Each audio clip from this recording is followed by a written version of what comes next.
മാധ്യമം editorial 2020 November 7. അർണബിന്റെ അറസ്റ്റും മാധ്യമ സ്വാതന്ത്ര്യവും.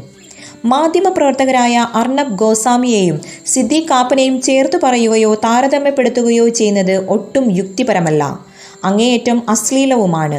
സിദ്ദീഖ് ഒരു മാസത്തിലധികമായി യോഗിയുടെ ജയിലിൽ നരകയാതന അനുഭവിക്കുന്നത് ദളിത് യുവതിയെ കൂട്ടബലാത്സംഗം ചെയ്തു കൊന്ന ഹാത്രസിലെ സാഹചര്യങ്ങൾ അന്വേഷിക്കാൻ പോയതിനാണ്. എന്നാൽ അർണബ് ഗോസ്വാമിയെ മഹാരാഷ്ട്ര പോലീസ് അറസ്റ്റ് ചെയ്തിരിക്കുന്നത് മാധ്യമ സ്വാതന്ത്ര്യത്തിനു വേണ്ടി നിലയുറപ്പിച്ചതിനല്ല, പണിയെടുപ്പിച്ചതിന് കൂലി കൊടുക്കാതെ അൻവയ് നായിക് എന്ന ആർക്കിടെക്റ്റിനെയും അമ്മയെയും ആത്മഹത്യയിലേക്ക് തള്ളിവിട്ടു എന്ന കുറ്റത്തിനാണ്.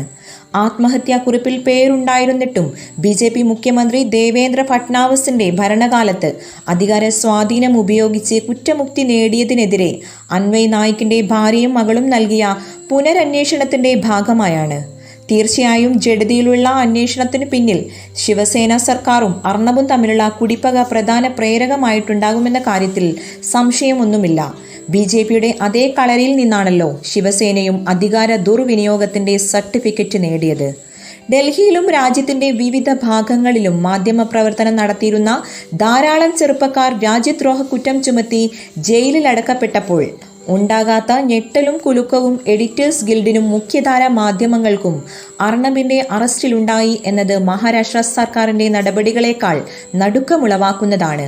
സാമ്പത്തിക കുറ്റകൃത്യവും ആത്മഹത്യാ പ്രേരണ കുറ്റം മൂലമുള്ള അറസ്റ്റിനെ ജനാധിപത്യത്തിനും വിമർശിക്കാനുള്ള സ്വാതന്ത്ര്യത്തിനും നേരെയുള്ള ഭരണകൂട കയ്യേറ്റമായാണ് പ്രധാന മാധ്യമങ്ങൾ എഡിറ്റോറിയലുകൾ എഴുതിയത്. അർണബിനെ ഉടൻ ജയിൽ മോചിതനാക്കണമെന്നും നീതിപൂർവകമായ അന്വേഷണം വേണമെന്നും അവർ ആവശ്യപ്പെടുന്നു.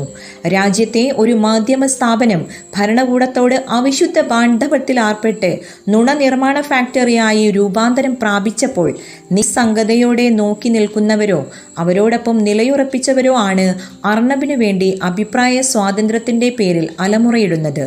റിപ്പബ്ലിക് TV എത്രയോ സാമൂഹിക പ്രവർത്തകരെ രാജ്യദ്രോഹികളും ദേശവിരുദ്ധരുമാക്കി ചിത്രീകരിച്ച് ഭരണകൂടത്തിനും തീവ്ര വലതുപക്ഷ ആൾക്കൂട്ടത്തിനും എറിഞ്ഞുകൊടുത്തപ്പോൾ അഭിപ്രായ സ്വാതന്ത്ര്യത്തിന്റെ അനിവാര്യത ഇവർക്കാർക്കും ബോധ്യപ്പെട്ടതേയില്ല.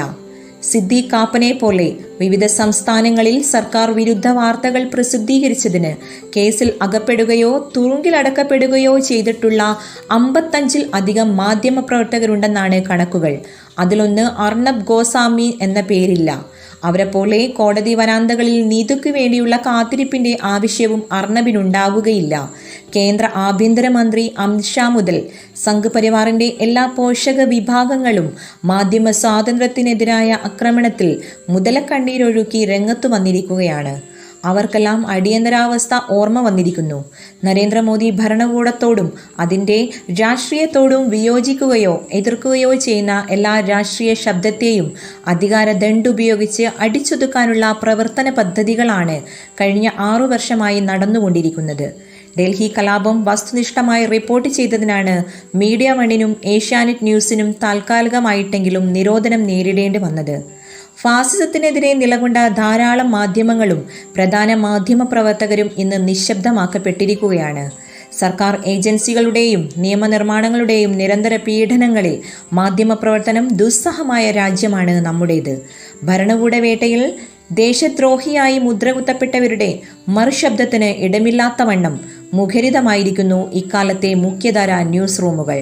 അത്തരം ലക്ഷണമൊത്ത ഫാസിസ്റ്റ് ന്യൂസ് റൂമിന്റെ വിരാട് പുരുഷനാണ് അർണബ് ഗോസ്വാമി.